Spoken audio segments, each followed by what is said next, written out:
Testing. Testing. Lots of brands have been wondering how to get started in podcasting. What do I talk about? How do I talk to guests? How do I get followers? These are some of the questions I've heard and plan to answer in today's episode of Spark Talks. Our guest today is Mike Bloom, host of several shows on the Rob Has a Podcast network and the Jay and Jack podcasts. How's it going, Mike?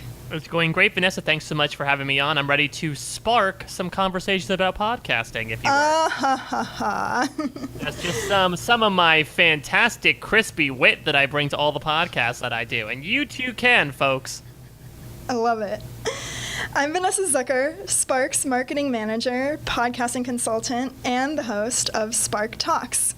So, Mike, explain to me what your shows are generally like. The podcasts that I do are about television, both scripted and reality. So usually our MO is after a show or an episode of the show will air, myself and one or two other co-hosts will hop onto a podcast where we'll do a recap of the episode, but also provide our analysis, and that lasts for however long the season is. So I deal primarily in the world of television, that I have drifted out to do some podcasts about movies and sometimes theater as well, but I really stay in the pop culture recap zeitgeist.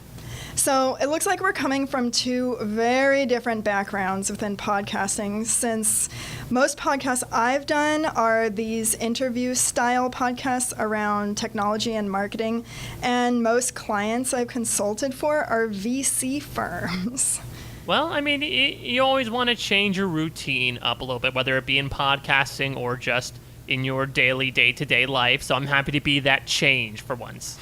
So listeners, make sure to tweet us at SparkPR and at @MikeBloomType to let us know your own tips or to ask us anything about the tips we're about to drop. Let's dive into it. I've got 7 top tips here. Number 1, be helpful and authentic.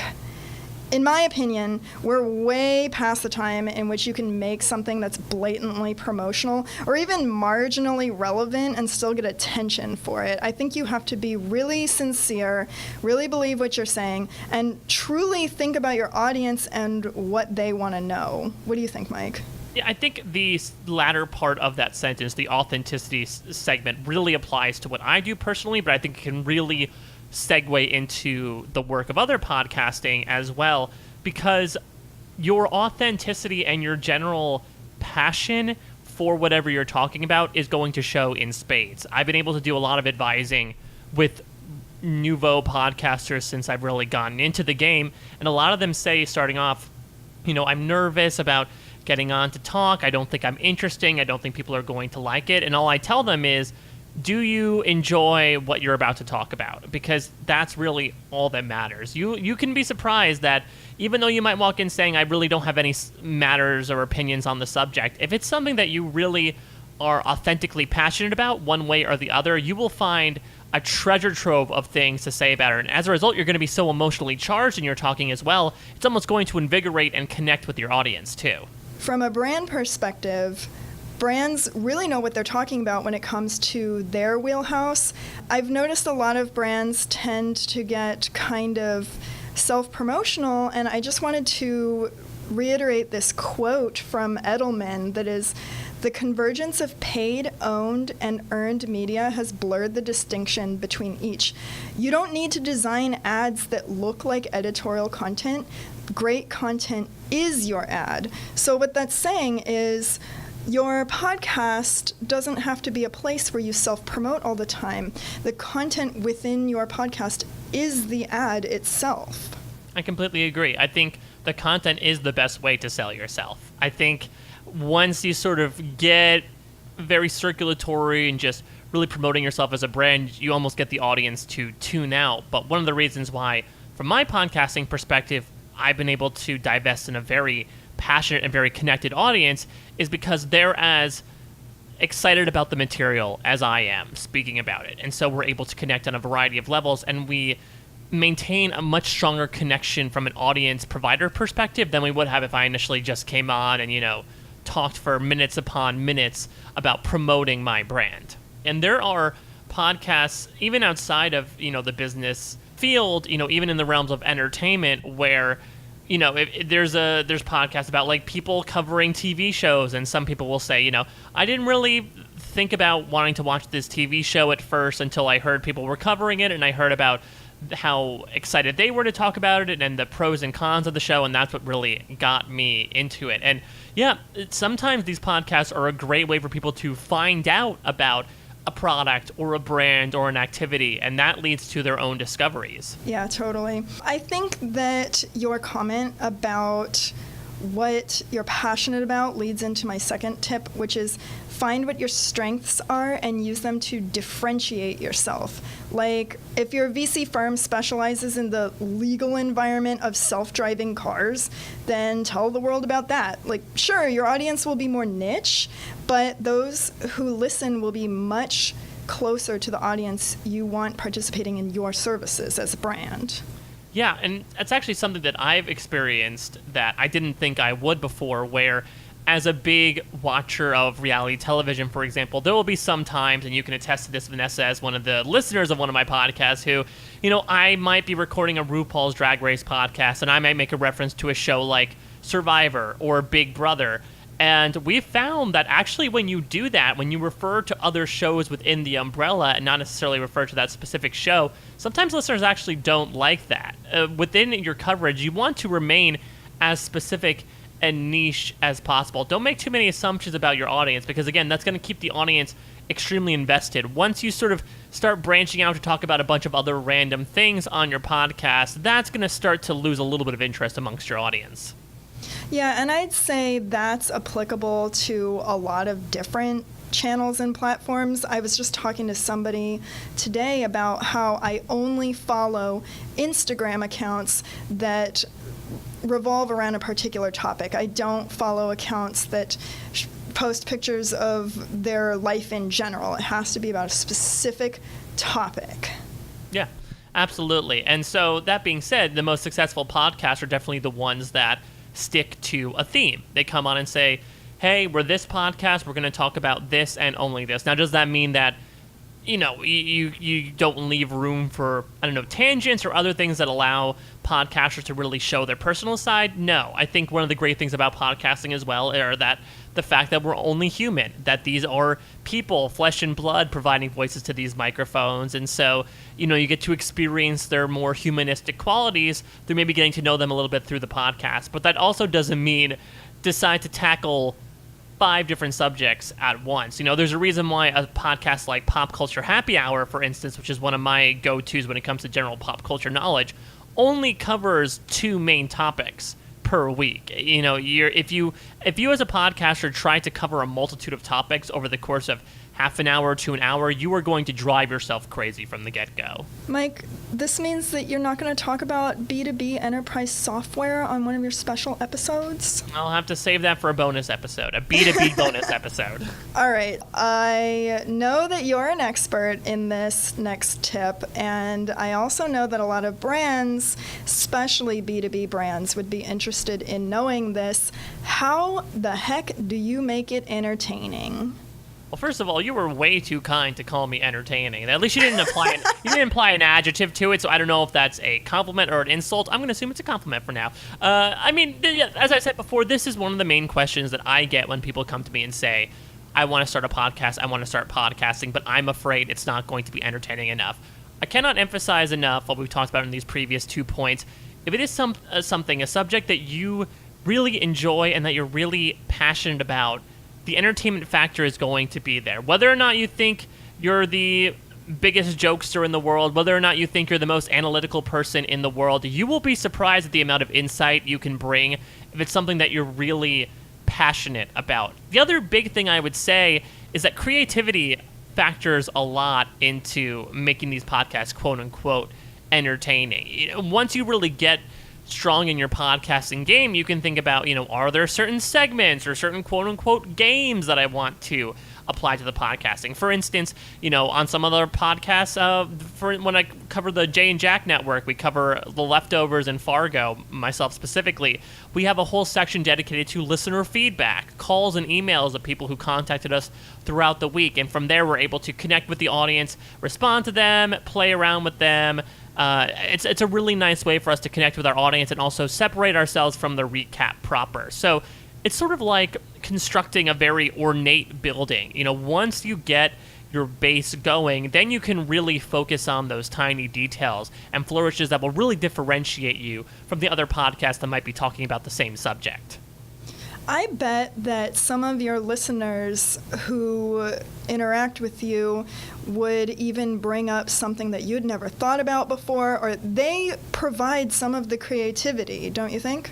Absolutely. I would say that a lot of our discussion topics, no matter what subject I cover, is fueled by listener feedback. And if you're hopeful to have a big audience out there, that's bound to happen. There are people from many walks of life who, even when it comes to watching a TV show, will make points or observations that you wouldn't as just one person. And that's where you can almost lean on your audience as well to help provide some creativity. Have they ever provided anything that was a little too creative to you? I don't know what too creative means, but yeah, I mean, there might be some times when obviously there is two edges to that sword that you draw from the proverbial stone of listener feedback. There might be some people, especially in the scripted TV realm, as I mentioned before, that their theories might be a little out there and go a little wild that might not fit necessarily with the brand of your podcast. But we also make sure that we vet the feedback beforehand. If there's anything too risque or too out there, we might try to censor it a little bit or try to address it in a different manner that we might everyone else. We want to make sure that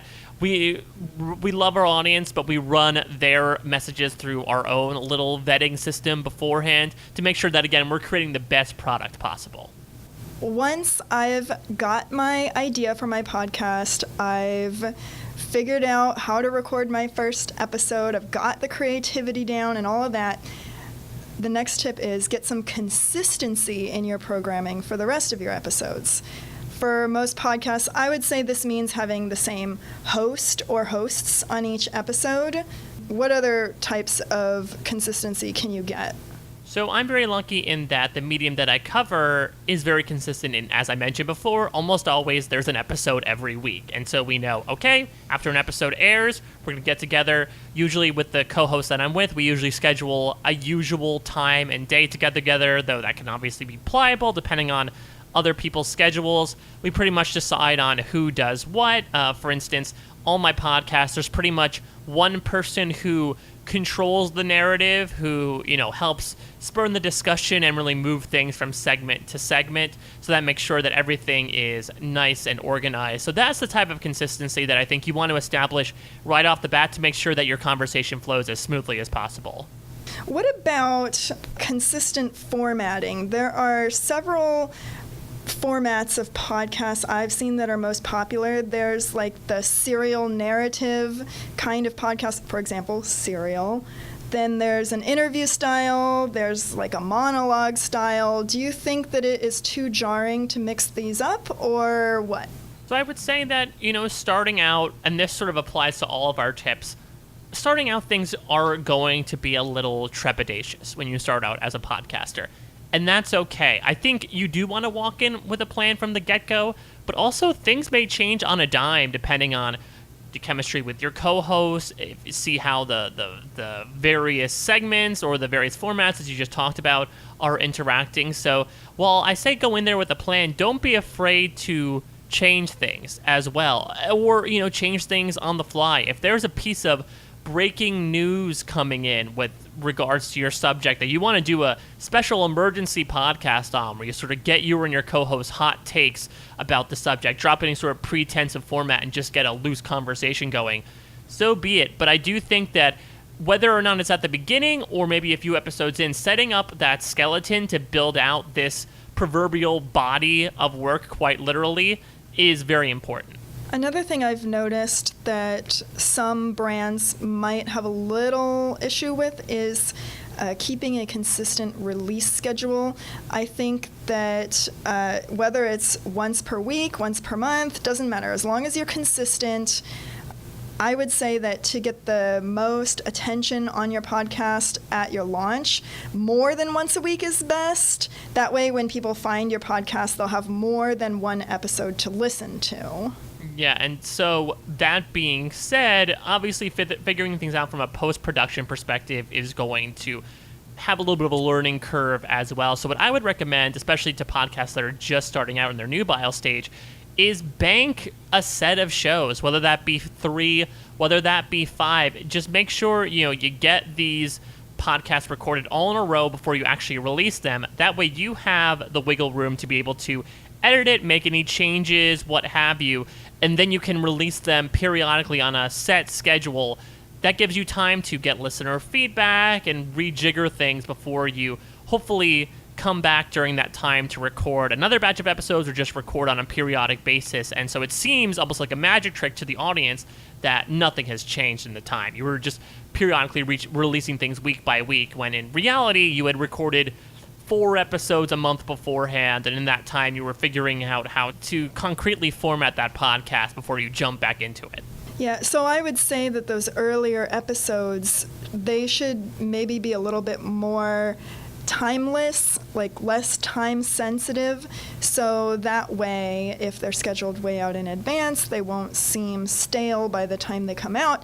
And then you can have a few of them up your sleeve in case some breaking news does come out, like you said, and you want to do an emergency podcast. You can just blast that out on your next release date and have some more to fill in the time afterward.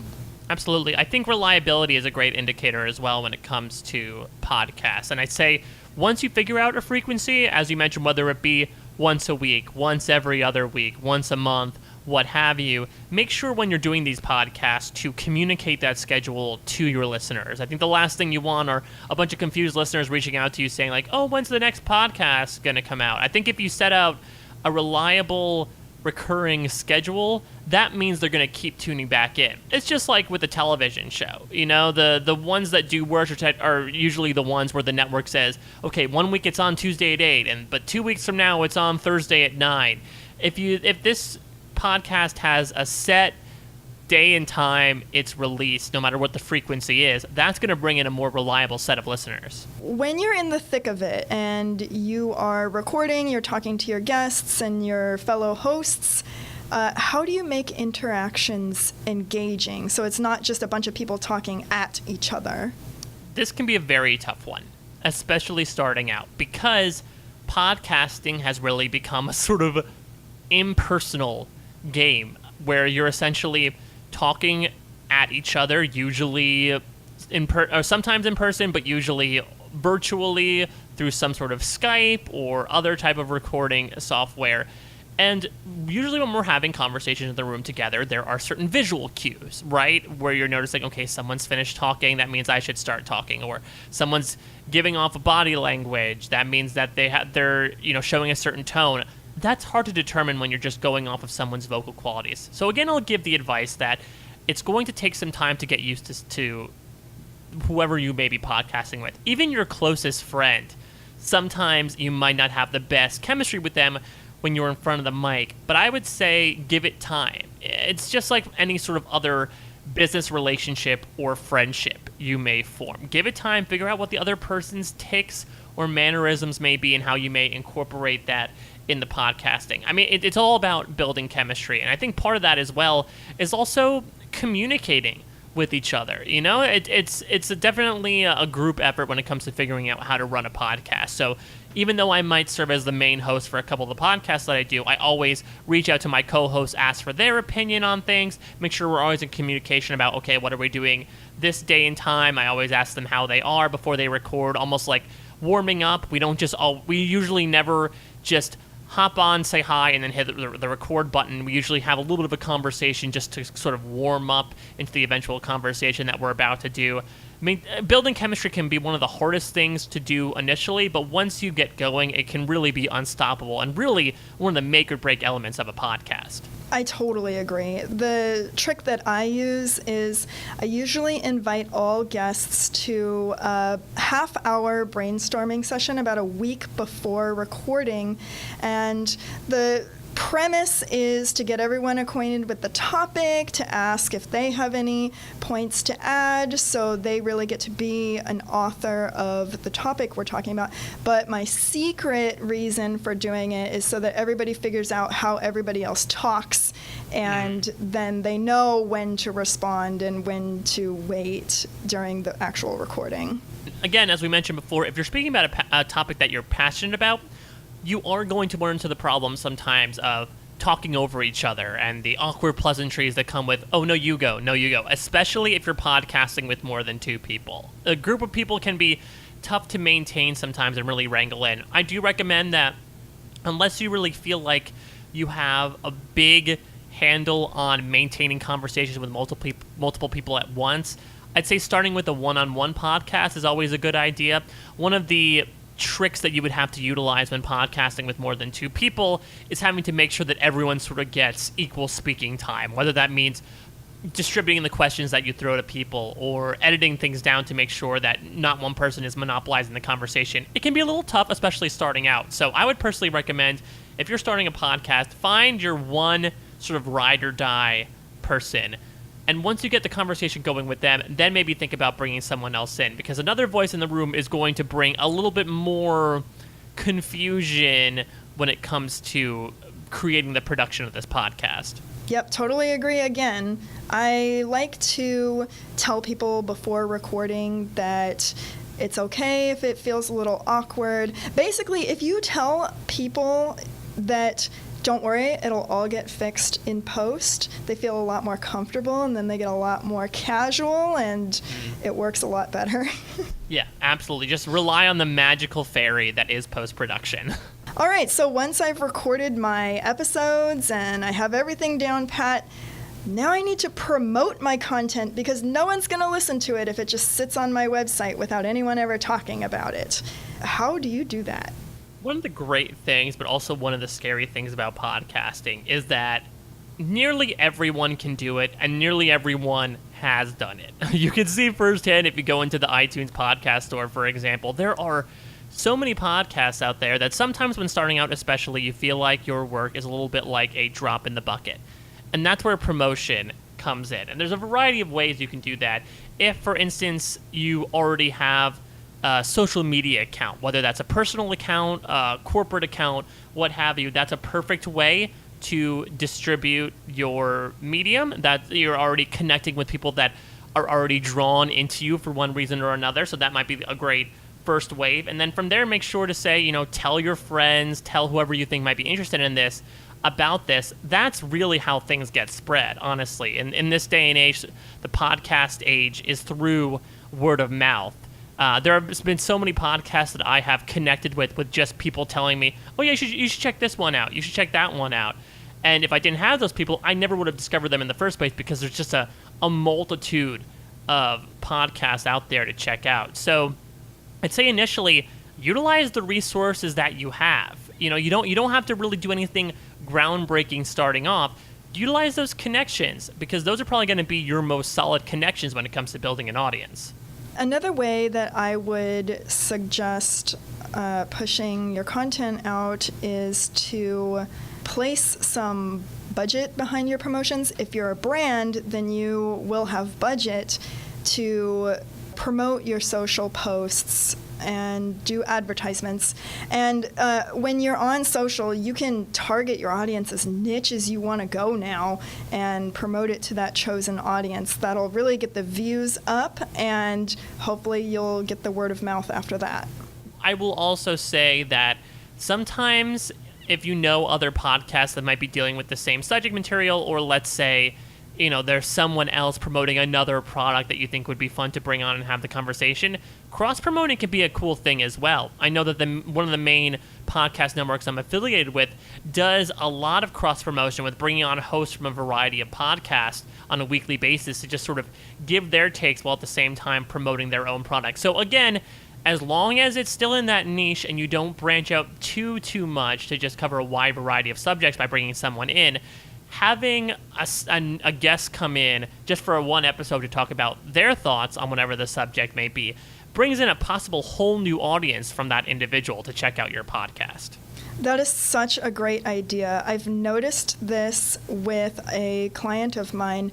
The moment they started cross-promoting and sharing with other podcasters, the followers they got from those other shows just skyrocketed, and the cross-promotion seems to be the way to go for them. Again, this might only pertain to if, a business or corporation, for example, is doing a specific podcast, but, specific giveaways or any sort of promotions might be nice as well. I know, for example, in my network, we have a person podcasting who was a contestant on the Canadian version of Big Brother, and he would often say, hey, go into iTunes, leave us a rating and review, let people know about us. For those who leave a rating and review, I'm going to draw 3 people at random to have a Skype conversation with me about any subject that you would like.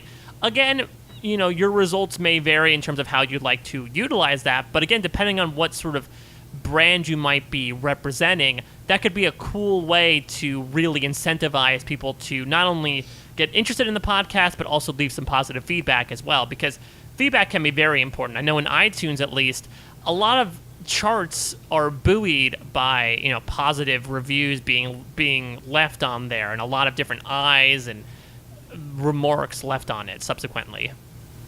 Yeah, to get really specific for those who want to know, the world's largest podcast directories include iTunes, Google Play, Stitcher, TuneIn, SoundCloud, and lots of others. Do you have others that you want to mention? Oh boy, I know Downcast is another one. And the great thing about how many podcasts are out there is that these services have really made it very feasible in order to put your material out there.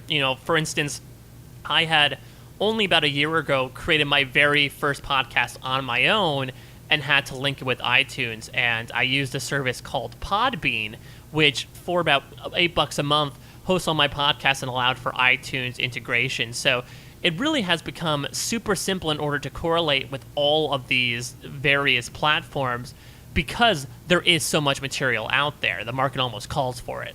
Now, since I cannot possibly tell a smart home company, a chain of restaurants, and a cryptocurrency company exactly what is best for them in one general podcast, this one, my last tip is I suggest you work with a professional team to figure out the specifics of what works for your brand. If you're really dedicated to this, then get a team to help you figure out what works exactly. And I mean, this is where I plug Spark and the many teams that specialize in consumer tech, enterprise software, ad tech and martech, venture capital, and more. Just as we talked about how expertise and passion for the subject you want to talk about is key to starting a podcast, I think also getting good insight from experts, no matter what that may be, is going to help as well, especially again in this pre-production phase of you figuring things out. If you can, find a mentor, whether that is a podcaster or whether that's someone who has as much interest in the same subject as you do. They can give you some very valuable feedback one way or the other as to what to possibly change on your podcast. You'll also find as a podcaster there might be certain vocal tics or things with your voice that you had no idea existed before outside of, just regular conversation. So they can help you with that as well. We both have, I'm sure, had many experiences just listening back to ourselves, wincing, saying, oh, why do I always say that? I need to stop saying that. But yeah, I think, in addition to getting audience feedback, I think seeking counsel from those 1 or 2 people that you really trust when starting a podcast is absolutely key as well. Great. Do you have any other tips that you want to add that weren't on this list, Mike? Above all, and this sounds like such a chintzy tip, and despite the fact that we gave you so many tips and tricks when it comes to starting a podcast, I cannot stress enough to make sure you enjoy it, because there is a bit of rigmarole when it comes to podcasting. There's the post-production behind it, which, as Vanessa alluded to, can be so stringent you pick up on the vocal tics of essentially everyone that you're talking to. There's the hassle of scheduling all these people, creating an outline, making sure you communicate with listeners, and obviously, hopefully not receiving too much negative feedback, but the internet populace can sometimes provide that. at the end of the day, what's going to keep you fueled along is knowing that this is something that you want to talk about and something that you're excited to talk about. The minute that it's not that for you is when you should think about maybe the podcast wouldn't specifically be for me. But what's going to get you through the doldrums, the highs and the lows, the peaks and the valleys of podcasting at the end of the day is going to be your enjoyment of both podcasting and the very thing you're speaking about. Yeah. And there you have it. Did we miss anything that you, the listener, want to know about? Do you have another way to handle something that we've mentioned here? Tweet us at SparkPR and at @MikeBloomType, and we'll get back to you. Mike, how can we go listen to your shows? Oh boy, you got a pen and paper ready? There's a lot of them. So Vanessa mentioned a few specific ones at the top of this podcast.